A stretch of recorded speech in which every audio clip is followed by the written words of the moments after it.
These days, most travelers value the discovery of unique places and authentic experiences over the luxuries offered by a hotel. Available through Airbnb, Coco's Garden, a 2-story American colonial-style wooden house in a quiet neighborhood in Manila, offers just that. Hi! Welcome to Coco's Garden. I'm Bianca. Hi, Greg. Come on inside, please. Its owner, Gregory Doris, is an American expat who fell in love with the Philippines and its culture, the reason why he moved here almost 4 decades ago. You have a very, very, very charming home. How long have you lived here? This house, 16 years. Wow. And I see you decided to keep it this look, the Filipino classic. Now, what is it about Filipino-style architecture and interior design that you personally like? I like it because it's wood. I like it because it has some patina. It has a little bit of touch of style and age and ambiance. Can I show you around? Yes, of course. Let's start upstairs. Ask me some questions. I'll tell you some stories. Greg's home is filled with his collection of local antiques accumulated over the years.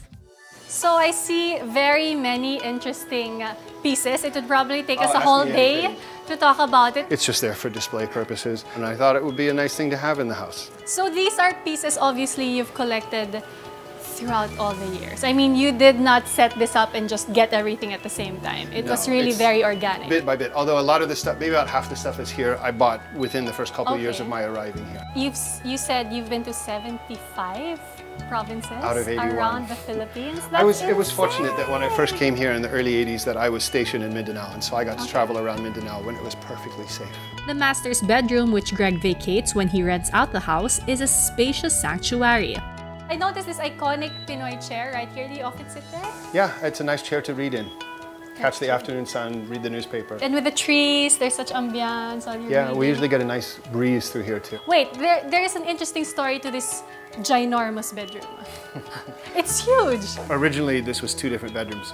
It was modified into 1 bedroom before I came along. Okay. That was done by a previous occupant here by the name of Ken Metcalf, who's passed on. He worked in the movie industry. As a matter of fact, he worked on Apocalypse Now, Born on the 4th of July. So Ken was an American movie guy here for many, many years. Cool. Perhaps one of my most treasured things here is... Oh, of course. Oh, is this Coco? That's Coco. And this was That's when she taken? was a puppy. This is about 10 or 12 years ago. This was my Okay. cat Scud. He was my alter ego, Oh, born in my lap. really? The closest relationship I've ever had with an animal. I love that you are such an animal lover. There are a lot of I love him. animals here in your garden. And speaking of Coco, Coco is the reason this place is named Coco's Garden. Because Coco is the... Coco's my firstborn dog here. The heart of every food-loving Pinoy home is the kitchen, where Greg has spent countless weekends swapping dishes and stories during his Sunday potluck parties. Welcome to my kitchen. I love it. I love how it's still so classic. Like, I can imagine it was like this years ago. Let's talk about this beautiful, beautiful stove. The first thing I really see when I go into the kitchen. Tell us the story. Well, that belonged to my grandmother. She bought it new in 1952. Things like this are pretty heavy duty. These were made to last. Yeah, but you also mentioned when you got it 5 years ago. Yeah, about 5 was years ago. I had it hardly shipped over. used.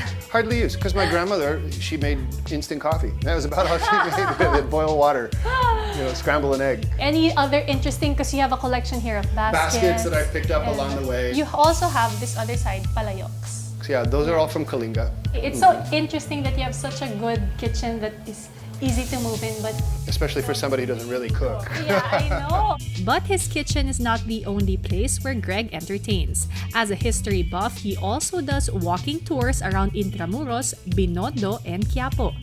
Who usually are the type of tenants that you get here for Airbnb?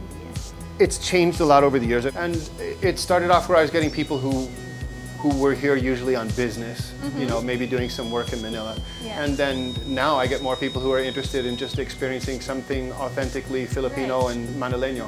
The usual idea of an Airbnb is something very modern, very millennial, like a condo. What is something that you think makes this Airbnb so charming? It stands out.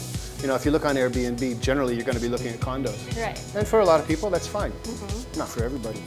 Some people want something more authentic. Yeah. Some people want really a home with character. His love for all things Filipino seeps into every aspect of his life, and this vibe is the reason why more and more guests choose to stay at Coco's Garden.